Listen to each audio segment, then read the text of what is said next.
Thanksgiving dinner at my parents' house had always been a test of patience, but this year was proving especially challenging.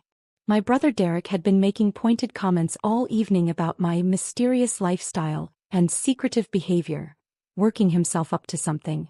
I could see it in the way he kept glancing at his phone, that self-satisfied smirk playing at the corners of his mouth. "So, little brother," Derek said, setting down his fork with exaggerated casualness, "I finally figured out what you've been hiding." I looked up from my plate where I'd been focusing intently on my turkey. "Is that so?" "Oh, it absolutely is so," Derek continued, his voice getting louder, drawing the attention of everyone at the table. "Mom, Dad, our sister Rachel and her husband Tom. I've been watching you for the past 2 years. Always dodging questions about where you live, what you do, why you're never available for family events. I decided it was time to get some answers." My hand tightened slightly on my fork, but I kept my voice level. "Derek, what did you do?" "What I should have done a long time ago," he announced, pulling out his phone. "I followed you home last month. Watched which apartment you went into. Then today, while you were on your way here, I paid your place a little visit." The table went silent.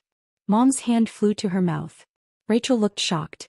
Dad's expression was harder to read, somewhere between concern and curiosity. "You broke into my apartment," I said quietly. "It wasn't a question." "Your door wasn't exactly Fort Knox," Derek laughed, starting to swipe through photos on his phone. "Took me maybe 2 minutes to pick the lock. And you know what I found? Your mysterious home office that you're always so secretive about." He turned his phone toward the table, showing a photo of overturned furniture, scattered papers, and open drawers. My stomach dropped, but I kept my expression neutral. "Ransacked the whole place," Derek continued, his smugness reaching new heights. "Went through every drawer, every file, every locked cabinet. You want to know what I discovered? Nothing. Absolutely nothing interesting. No secret business documents. No evidence of whatever shady dealings I was sure you were involved in. Just boring paperwork, a laptop with a password I couldn't crack, and some seriously paranoid security measures for someone who claims to be a freelance consultant." "Jesus, Derek," Rachel breathed. "You actually broke into his home?" "He's been lying to this family for 2 years." Derek shot back. "Mysterious phone calls. Sudden relocations. Never telling us where he lives. I had every right to find out what he was hiding." Dad cleared his throat. "Son, Alex, Derek does have a point. You've been very secretive. Can you blame him for being curious?" I set down my fork carefully, pulling out my phone. "Excuse me for a moment. I need to make a call." "Oh, here we go," Derek rolled his eyes. "Another mysterious phone call. Let me guess, you need to step outside to take it? Can't let the family hear your conversations." I ignored him, standing up from the table and walking toward the living room while dialing. The phone rang twice before a familiar voice answered. "Deputy Marshal Chin. It's Alex Morrison. Code Phoenix. We have a critical security breach at my safe house location. Subject's brother conducted unauthorized entry and search approximately." I checked Derek's photos, 3 hours ago. Multiple photographs taken. Unknown if location has been compromised to additional parties. The temperature in the dining room seemed to drop 20 degrees. I could hear Derek's smug expression faltering behind me. "Alex, are you in a secure location right now?" Chen's voice was instantly professional, alert. "Negative. I'm at the subject's family residence. The family is present, unaware of the situation. Do not move. Do not leave that location. I'm dispatching a team immediately." "What's the address?" I provided my parents' address, acutely aware of the complete silence behind me. "Team is en route. ETA 12 minutes. Alex, I need you to secure all individuals present. Nobody leaves that residence until we arrive. Is that understood?" "Understood." "And Alex, this is bad. This is really, really bad. You know what this means." "I know." I ended the call and turned back to the dining room. 6 faces stared at me with expressions ranging from confusion to dawning horror. Derek's smugness had completely evaporated. "Nobody leaves," I said calmly, returning to my seat. "U.S. Marshals are en route." "U.S. Marshals?" Mom's voice was barely a whisper. "Alex, what's going on?" "What's going on?" I said, my voice still calm but carrying an edge now. "Is that Derek just committed a federal crime. Multiple federal crimes, actually. Breaking and entering into a federal witness protection safe house.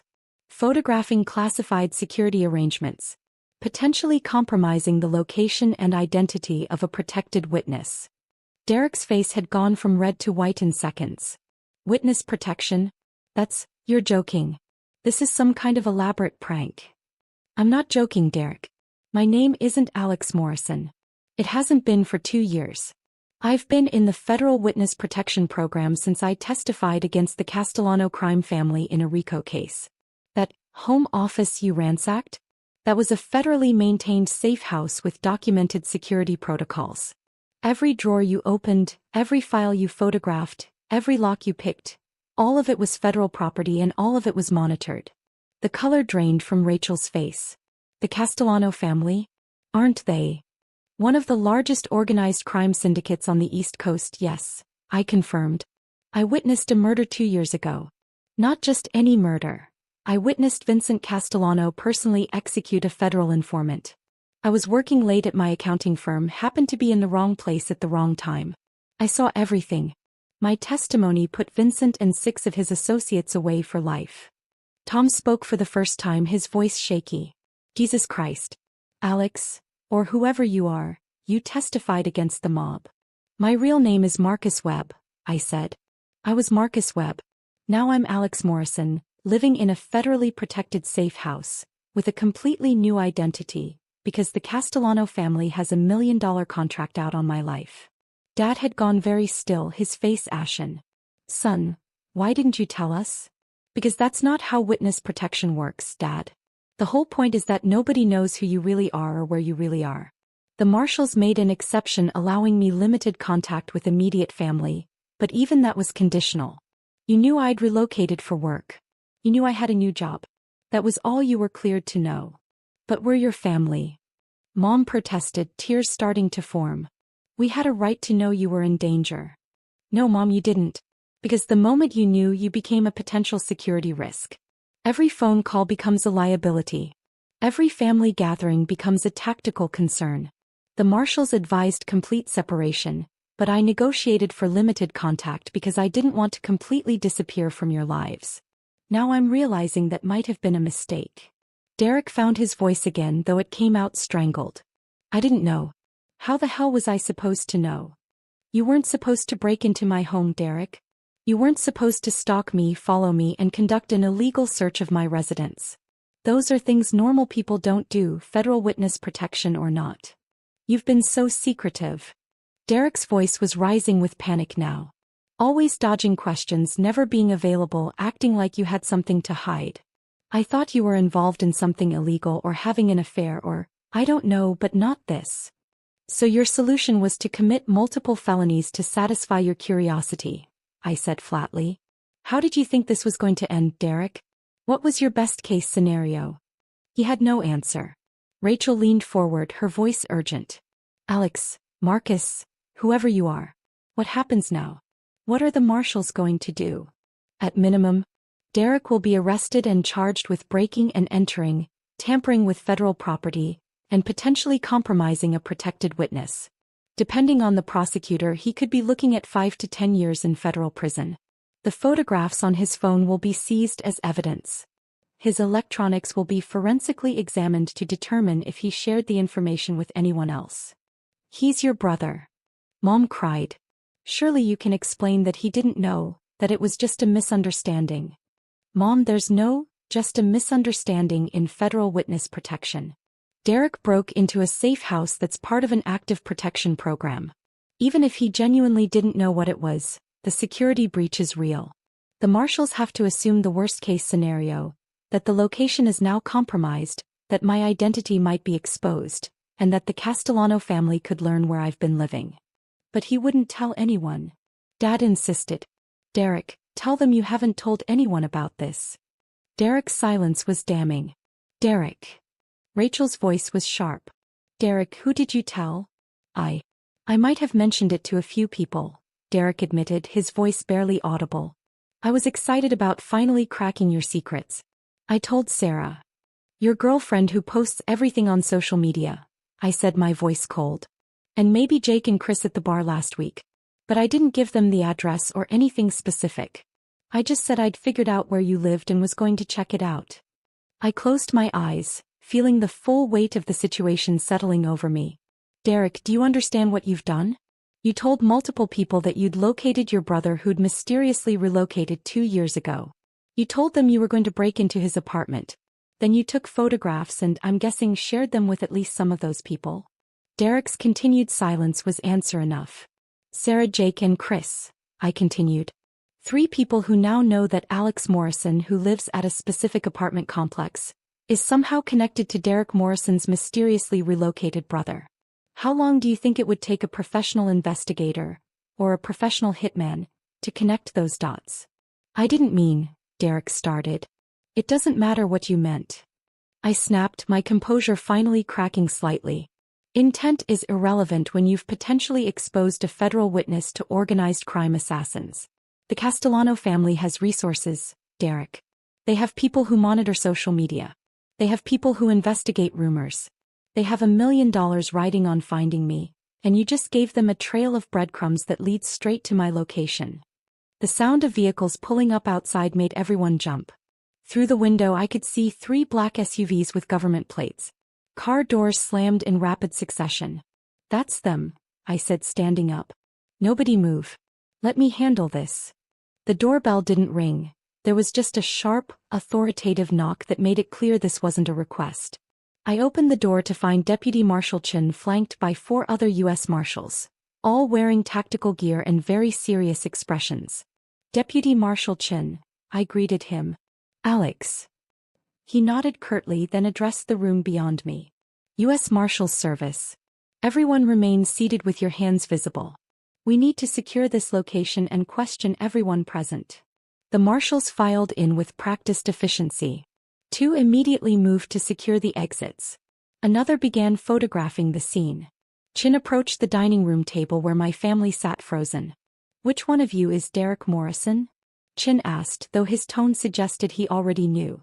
Derek raised his hand shakily, just like he had when he was a kid being called on by a teacher. That's me. Mr. Morrison, I need to see your phone. Now. Derek handed it over without protest. Chin scrolled through the photos, his expression darkening with each swipe. You took 43 photographs of a federal safe house. You posted 6 of them to your Facebook account with the caption, "Finally found out what my secretive brother has been hiding." Those posts have been shared 17 times and have over 100 comments. Oh my God, Rachel whispered. Chin looked at Derek with an expression that somehow managed to be both furious and weary. Mr. Morrison, do you have any idea what you've done? I didn't know it was a safe house, Derek said, his voice cracking. I thought he was just being paranoid or hiding something. I didn't know about the witness protection thing. I didn't know about the mob. I just wanted to know why my brother was being so secretive. Your wants and your ignorance don't change the facts, Chin said coldly. You committed breaking and entering. You photographed federal property. You distributed those photographs publicly. And in doing so, you've potentially compromised an active witness protection case and endangered your brother's life. Mom started crying in earnest now. Dad looked like he'd aged 10 years in the last 10 minutes. Rachel was holding Tom's hand so tightly her knuckles were white. Another marshal approached Chin and whispered something. Chin's jaw tightened. Are you certain, sir? The social media posts have been picked up by at least 3 true crime forums. One user has already identified the apartment complex based on visible details in the photos. Chin turned back to Derek. Derek Morrison, you're under arrest for violations of federal law, including breaking and entering of federal property, tampering with witness protection security measures, and reckless endangerment of a protected witness. You have the right to remain silent. As Chin read Derek his rights, another marshal approached me. Alex, we need to move you immediately. This location is compromised. We're implementing emergency relocation protocols. How long do I have? 20 minutes to grab essential items from your current safe house. Then you're being moved to a secure facility until we can arrange a new placement. Your current identity is burned. We'll need to start over with a new name, new location, new everything. I nodded, having known this was coming the moment I understood what Derek had done. What about my family? They'll be questioned, their electronics seized for examination, and they'll be under surveillance until we're certain the Castellano family hasn't made contact. If we determine there's a credible threat, they may need protective custody as well. Rachel found her voice. Protective custody? We're in danger now too. The marshal turned to her. Ma'am, your brother posted photographs of a federal safe house on social media. Those posts have been shared and commented on extensively.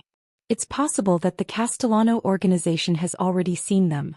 If they decide to use your family as leverage to find Alex, Marcus, then yes, you could be in danger. This can't be happening, Mom sobbed. This is Thanksgiving. We're supposed to be having dinner. This can't be real. Mrs. Morrison, Chin said, his voice slightly gentler now. I understand this is overwhelming. But I need you to understand the gravity of the situation. The Castellano family is not a group of petty criminals. They're a sophisticated criminal organization with resources, connections, and a very strong motivation to find your son. Vincent Castellano is serving 3 consecutive life sentences because of Marcus's testimony. His brother, Anthony Castellano, has publicly sworn revenge. The $1 million contract on your son's life is very real, and the people who want to collect it are very dangerous. What happens to Derek? Dad asked, his voice hollow. That depends on several factors, Chin replied. His cooperation with our investigation. Whether the photographs he took and distributed lead to any actual security incidents. Whether your son's new location is compromised as a result of this breach. At minimum, he's facing federal charges that carry substantial prison time. At maximum, if anything happens to Marcus as a result of this breach, Derek could be charged as an accessory to murder. Derek made a strangled sound. A female marshal was already cuffing his hands behind his back. Derek, I'm so sorry, Derek said, looking at me with genuine terror in his eyes now. I didn't know. I swear I didn't know. I was just angry that you were shutting us out. I thought you were being selfish or hiding something bad. I never imagined. I know, I said quietly. But knowing you didn't intend this outcome doesn't change the fact that it's happening. You made a choice to break into my home. You made a choice to photograph it. You made a choice to post those photographs publicly. Every one of those choices led directly to this moment. What happens to you? Rachel asked me, tears streaming down her face. Do we ever see you again? I don't know, I admitted. The marshals will have to assess the risk level. If they determine that continued family contact is too dangerous, then no. You won't see me again. I'll simply disappear, and Alex Morrison will cease to exist along with Marcus Webb. That's not fair, Mom protested. You witnessed a crime. You did the right thing by testifying. Why should you be punished by losing your family? Because the alternative is being dead, Mom. The Castellano family doesn't forgive and they don't forget. I knew the risks when I agreed to testify. I made peace with potentially losing everything 2 years ago. I'd hoped I could maintain some connection with all of you, but Derek's actions tonight have made that impossible. The marshal who'd been talking to me earlier returned. Alex, we need to move. No. Our surveillance team has picked up unusual activity near your safe house. We can't confirm it's Castellano related, but we're not taking chances. I nodded, then looked at my family one last time. Mom was still crying. Dad looked broken. Rachel was holding herself together, but barely. Tom just looked stunned, like he couldn't quite process what was happening. And Derek, now handcuffed and flanked by marshals, looked like his entire world had collapsed. I'm sorry, I said to all of them. I'm sorry I couldn't tell you the truth. I'm sorry my situation has pulled you into something dangerous. And Derek, I looked at my brother directly, I'm sorry that your curiosity and your inability to respect boundaries has led to this. I hope you understand eventually that this isn't something I'm doing to you. This is something that's happening because of choices you made. Please, Derek whispered. Please don't let them take me. I'm your brother. You were my brother when you decided to break into my home, I said, my voice steady despite the pain in my chest. You were my brother when you posted those photographs online. You were my brother when you told multiple people about your plans. Being my brother didn't stop you from doing any of those things. It doesn't erase the consequences now. Chin gestured to the marshals holding Derek. Get him out of here. Take him to the field office for processing. I'll be there shortly to conduct a full interview. As they led Derek out, he twisted to look back at me one more time. I'm sorry. I'm so sorry. I didn't respond. What was there to say? After Derek was gone, Chin addressed my parents and Rachel. All of you will need to come to our field office to provide statements. Your phones, computers, and any other electronic devices will be seized for examination. You'll be asked to provide detailed information about everyone Derek might have told about this situation. Do you understand? They nodded numbly. We'll also be placing surveillance on your homes and monitoring your communications for the next several weeks at minimum. If anyone contacts you asking about Alex Morrison or Marcus Webb, you report it immediately. If anyone you don't know starts showing unusual interest in your family, you report it immediately. If you notice anything suspicious, anything at all, you report it immediately. Your lives may depend on it. Deputy Marshal Chin, Rachel said, her voice shaking, is my family really in danger? Is this really as serious as you're making it sound? Chin looked at her with an expression that was almost sympathetic. Ma'am, I've been with the Marshal's Service for 15 years. I've worked witness protection cases that whole time. The Castellano family is one of the most dangerous organizations we deal with. They've killed federal witnesses before. They've killed witnesses' family members before. They've killed people who were even tangentially connected to cases against them. So yes, this is really as serious as I'm making it sound. Maybe more serious. He turned to me. Alex, we need to go. Your escort is ready. I looked at my family one last time. I love you all. I'm sorry it ended like this. Take care of each other. Mom stood up, moving toward me, but a marshal gently intercepted her. Ma'am, please. We need to move the witness immediately. Please, Mom begged, looking at me. Please be safe. Please don't disappear forever. You're my son. I can't lose you. I'll be as safe as the marshals can keep me, I said. But Mom, you need to prepare yourself for the possibility that you might not see me again. Derek didn't just compromise my location, he compromised everything. My entire identity might need to be buried and rebuilt from scratch. Chin put a hand on my shoulder. Time to go. I followed him out to one of the SUVs, flanked by armed marshals.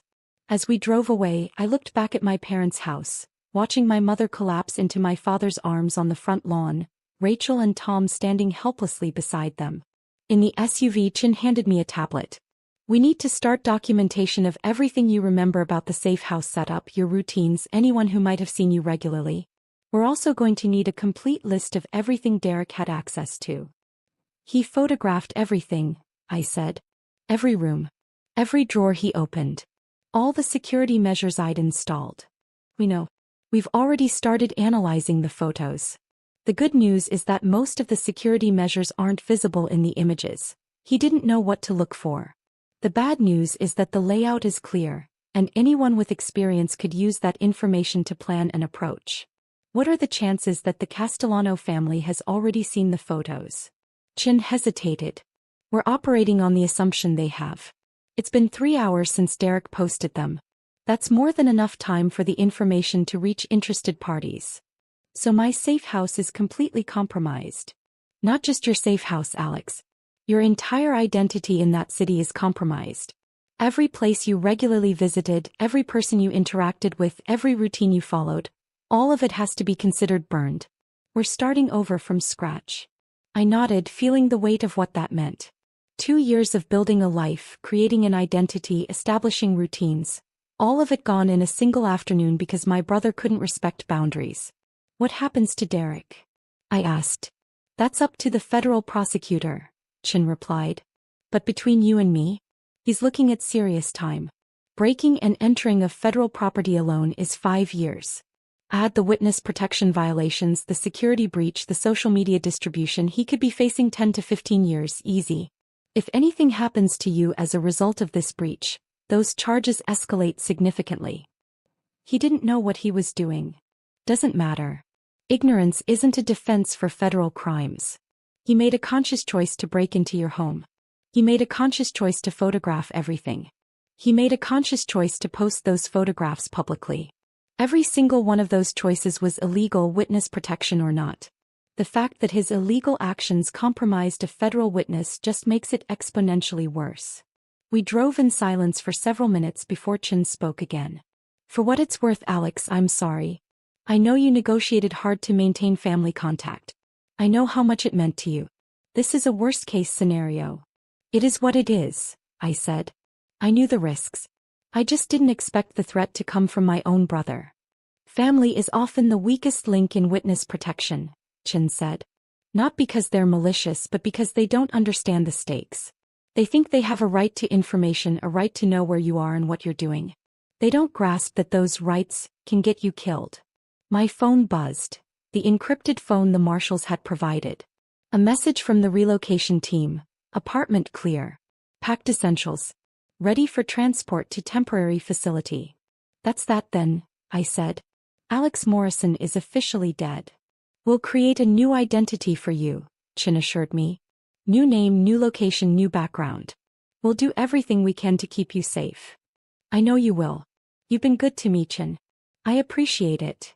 Just doing my job, he said, but there was something almost warm in his voice. Though I have to admit you're one of the better witnesses I've worked with. Most people in your situation would be falling apart right now. You're handling this with remarkable composure.